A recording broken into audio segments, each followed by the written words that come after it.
If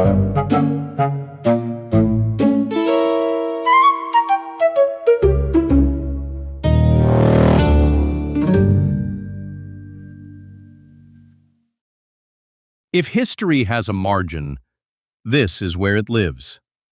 I'm Wendell Marchant, and this is The Footnote. London, Friday, the 22nd of February, 1889. In the Probate, Divorce, and Admiralty Court at the Royal Courts of Justice, a room built for the wills of the wealthy and the dissolution of their marriages, a man named Richard Pigott is standing in a witness box, and Sir Charles Russell, QC, is asking him about a rendezvous in Paris. The correspondent for the Pittsburgh Dispatch, cabling home the next morning, put Russell's questions on the wire in a single unbroken volley. Who were the mysterious strangers who made an offer of 500? Were they tall or short, dark or fair? Did they wear masks, or were their faces blackened? Did they speak with a brogue? Did you stand the drinks and ask them to call again? And Pigott, this is the detail I keep coming back to. The dispatch said the quill pen he was holding rattled like a Morse telegraph key on the shelf of the witness box. A man's hand shaking hard enough to sound like news going out over the wire. That is what the collapse of a fraud looks like from 10 feet away. Let me back up 2 years. 1887. The Times of London, the Thunderer, the paper of record, the paper that told England what England thought, runs a series called Parnellism and Crime. The centerpiece of the series, published that spring, is a facsimile. A letter, printed in what the Times insists is Charles Stewart Parnell's own hand, appearing to condone the Phoenix Park murders of 5 years earlier. In 1882, in a Dublin park a mile from Dublin Castle, 2 British officials, Lord Frederick Cavendish, newly arrived as Chief Secretary for Ireland, and his Undersecretary, Thomas Henry Burke, had been walking home to the Viceregal Lodge when they were set upon and stabbed to death with surgical knives by a splinter group calling itself the Irish National Invincibles. Parnell, leader of the Irish Parliamentary Party, the uncrowned King of Ireland, the man who was on the verge of dragging Home Rule through Westminster by sheer parliamentary skill. Parnell, according to this letter, had written privately, some weeks after the murders, that Burke had got no more than his deserts. If the letter was genuine, it finished him. Not because Englishmen believed all Irishmen were murderers, but because they were, in 1887, prepared to.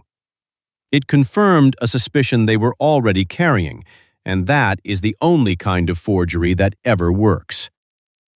Parnell stood up in the Commons the same night and called the letter a willful and deliberate fabrication. The Times stood by it. 2 more letters appeared over the following months, similarly signed, similarly damning. And when a related libel action brought by an Irish MP went badly for the plaintiff, the government of Lord Salisbury moved to appoint a special commission. 3 judges, empowered to investigate not just the letters, but every allegation the paper had made about Parnell and his colleagues over the previous 4 years. The commission sat, on and off, for 128 days. The paper had bought the letters through a middleman, a young Dublin unionist named Edward Caulfield Houston, honorary secretary of a body called the Irish Loyal and Patriotic Union. Houston, in turn, had bought them from a man he had been warned repeatedly to stop dealing with. That man was Richard Pigott. Who was Pigott? Richard Pigott had, once upon a time, been the proprietor and editor of a Dublin nationalist paper called The Irishman. In the 1860s and 70s, it was, by the standards of the Dublin press, a real newspaper. But Pigott's professional gift was not journalism. It was need. He was, always, chronically, 1 week from ruin. He had a wife and children he could not support. He had creditors he could not outrun. He had, by all accounts, a real and unquenchable appetite for the kind of respectability a Dublin journalist could not afford. And a man who is always 1 week from ruin will eventually work out that a compromising letter is worth more than a story. By the 1880s, he had done this to nearly everyone. Nationalists, unionists, bishops, cabinet secretaries.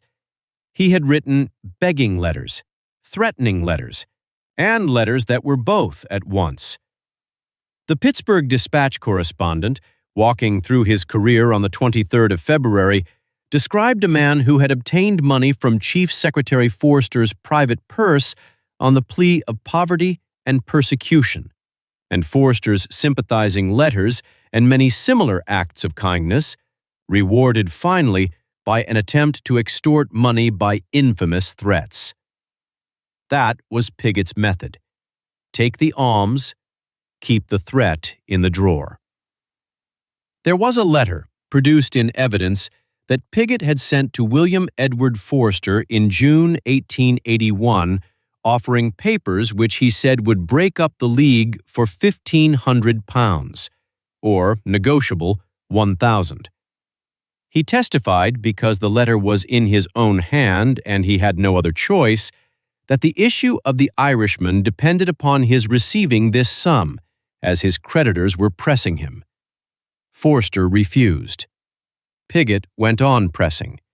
He wrote to Patrick Egan, the League's treasurer, at addresses in Paris, Madame Rouillère, 99 Avenue de Villiers, asking for the means to communicate with Mr. Parnell on a matter of vital importance.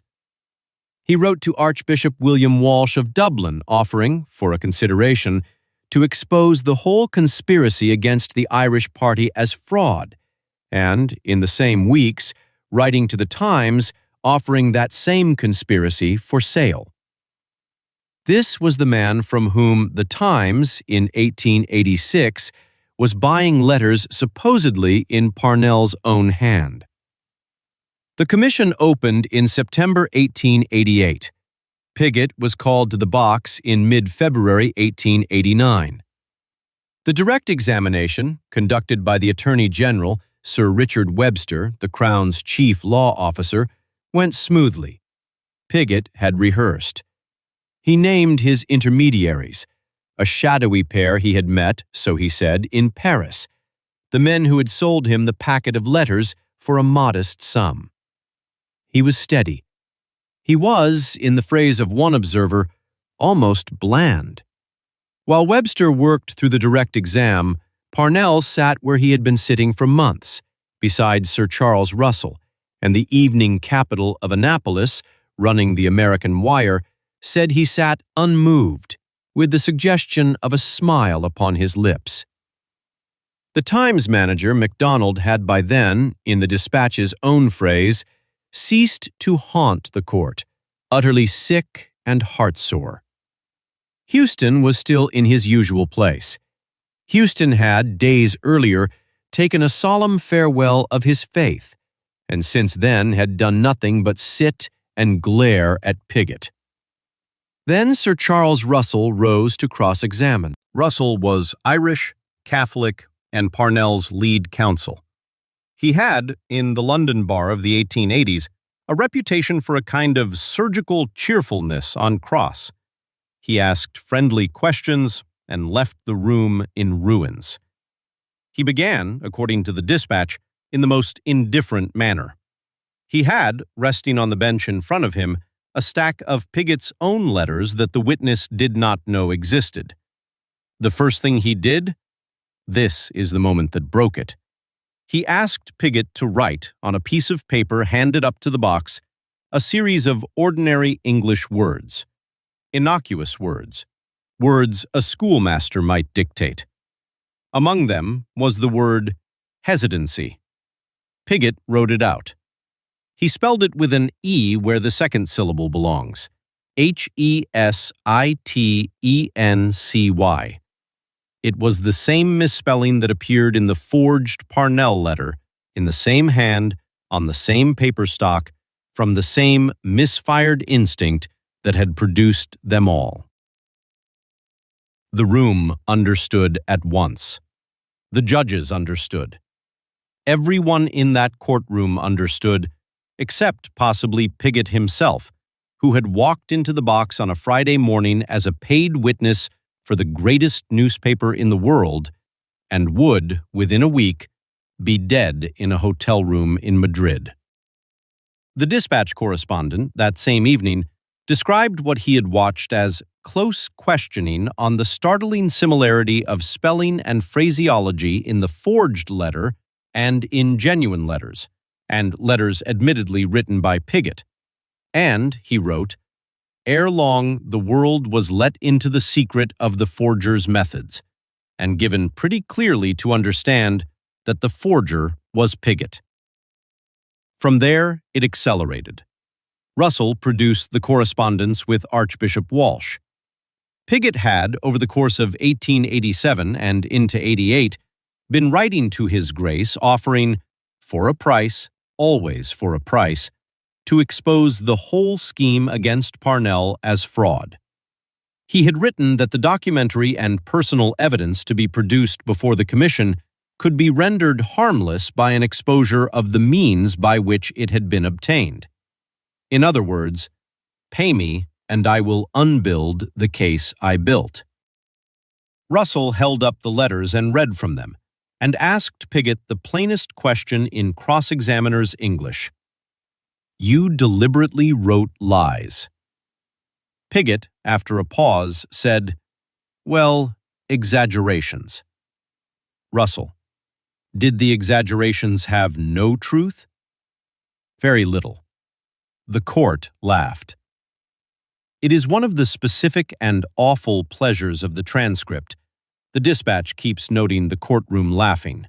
Not cruelly, in the way a room laughs when the last small pretense of dignity has been formally withdrawn. At one moment, Pigott, groping for something salvageable, told Russell he had actually written to Houston strongly remonstrating against the Times publishing the forged letter. Houston, in his seat, jumped to his feet on the spot and cried out that he never received such a letter.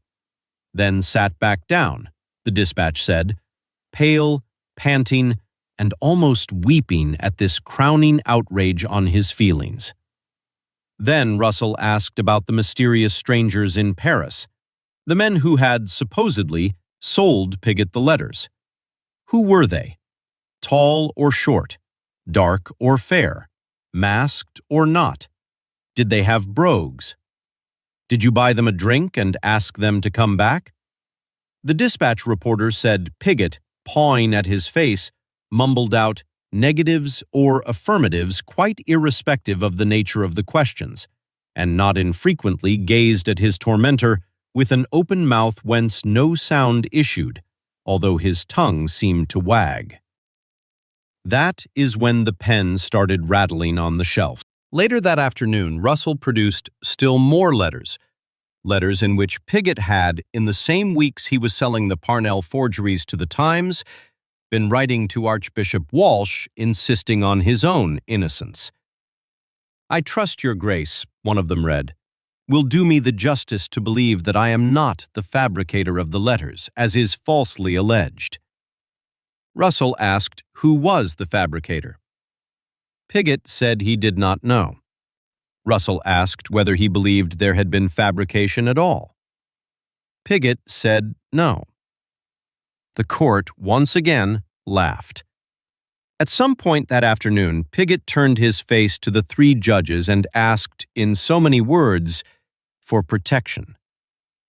The presiding judge, Sir James Hannon, rebuked him, not cruelly, but with the kind of formal coldness a bench reserves for a man it has decided is going to prison.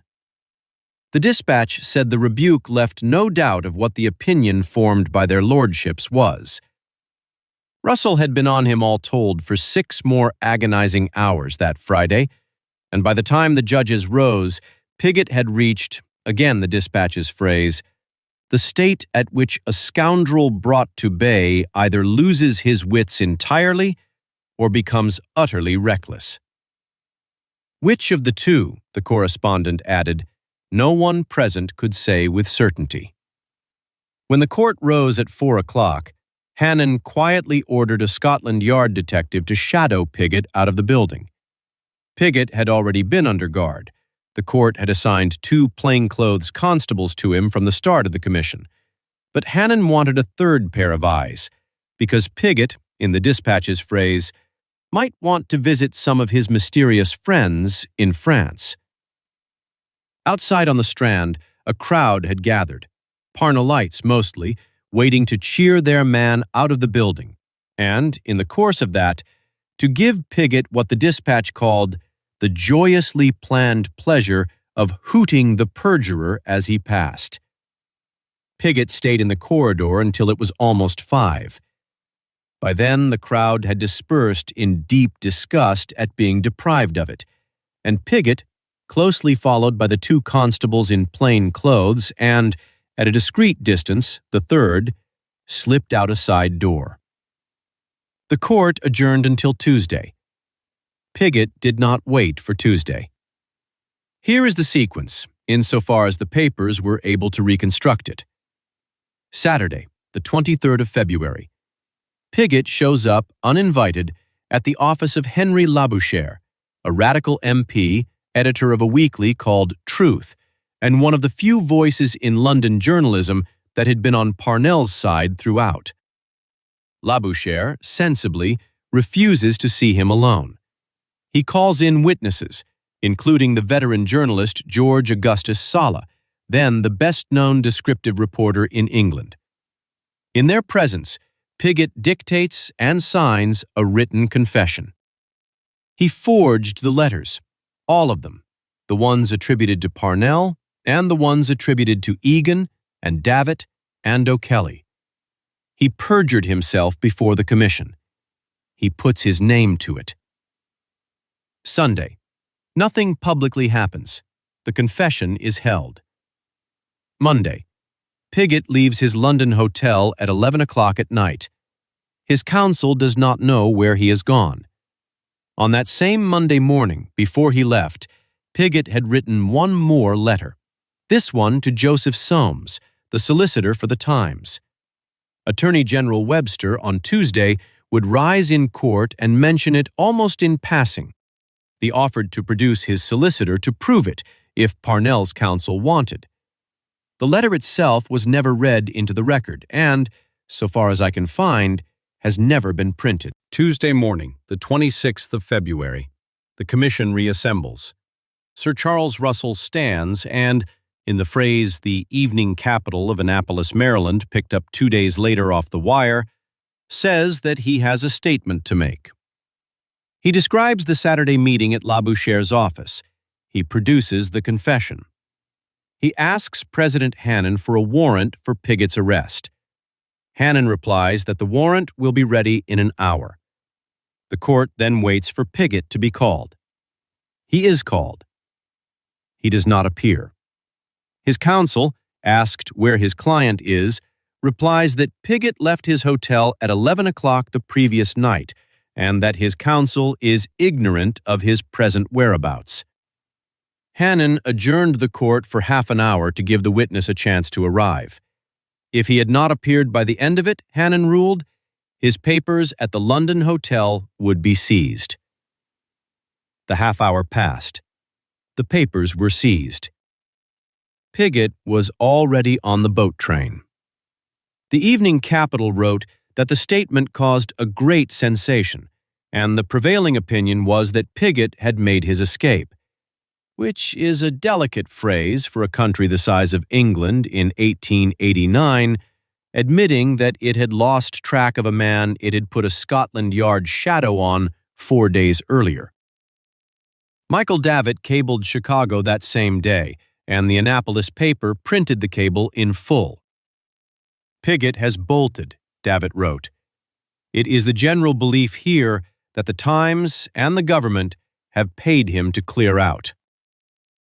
Whether that was true, whether the paper of record and the Salisbury government had, in some panicked committee, funded the flight of their own witness to spare themselves the spectacle of watching him convicted in open court is a question no historian has ever definitively answered. Sir Charles Russell, at the bar that Tuesday, alleged what he called a foul conspiracy behind Pigott and Houston. He did not name the conspirators. He did not ever need to. Joseph Soames rose in his place for the Times and emphatically denied doing anything to assist Pigott's escape. He was not particularly asked to elaborate. Pigott went to Paris first. Then, as the Wire reports filled in the picture over the following days, south by train, across the border, and down through Spain to Madrid. He checked into a small hotel near the Puerta del Sol under the name Ronald Ponsonby. On the 1st of March, 1889, Spanish police, acting on a telegram from Scotland Yard, arrived to arrest him. He asked to go upstairs and collect his belongings. They let him. In the room, he opened a trunk, took out a revolver, and shot himself through the mouth. There is a smaller death in the same week's papers, easy to miss. Professor Maguire, one of Houston's colleagues at the Irish Loyal and Patriotic Union, another man who had been summoned to give evidence for the Times, died suddenly in London on hearing that Pigott had bolted. The Evening Capital reported the cause as apoplexy. The papers the following day ran the news of Madrid with something between horror and satisfaction. The horror was theirs. The satisfaction was Parnell's. Now here is what I want to say about all of this. The Times did not, in any technical sense, forge the Parnell letters. Pigott forged them. But the Times, the Thunderer, the paper of Delane and Barnes, the paper whose reputation for accuracy was, in the 1880s, the closest thing the English-speaking world had to a public trust, the Times published them without seriously testing them. It published them because the man who brought them, Edward Houston, had a good manner and a respectable pedigree, and because the letters said what a considerable portion of the paper's readership already believed. That is the pattern I keep meeting in these stories. The forger is almost never the interesting figure. Pigott is a very ordinary type, the chronically broke man of medium talent who discovered at some point that a compromising letter pays better than a filed column. He was not a mastermind. He could not, under 6 hours of cross-examination, spell the same word twice. The interesting figure is always the mark. In this case, the mark was a great newspaper, and, standing behind it, a conservative government that wanted Parnell finished and did not want to look too closely at the mechanism by which he might be finished. The Phoenix Park murders had happened. The Times wasn't inventing a fear out of nothing. Cavendish and Burke had been stabbed to death by real men with real knives, and a real jury in Green Street had convicted the ringleaders and sent them to the gallows in Kilmainham jail. But between the real historical crime and the manufactured document tying Parnell to it, there was a hole across which the paper made a leap it did not need to make. And once the letters were in print, and once the commission was sitting, and once the Attorney General of England was on his feet in a courtroom vouching for a witness, at some point, the institution had committed itself in a way that no further examination of the underlying evidence could undo. That is why they, or somebody near them, may well have paid Pigott to run. Not because they still believed him, because they had already built the courtroom around his testimony and could no longer afford to hear it questioned. Parnell was vindicated by the Commission's final report, delivered a year later.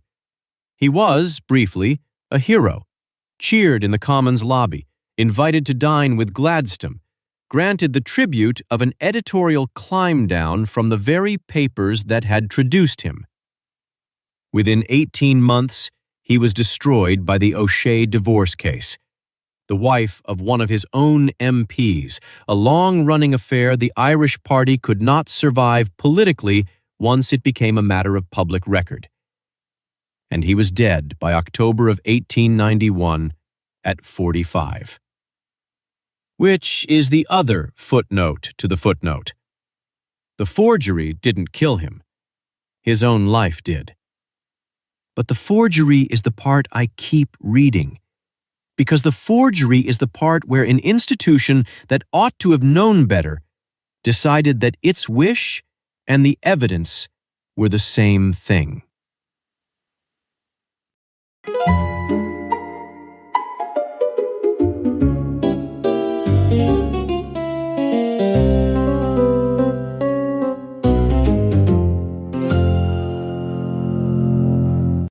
The moral, such as it is, a great newspaper is only ever one credulous editor away from a man who cannot spell the same word twice.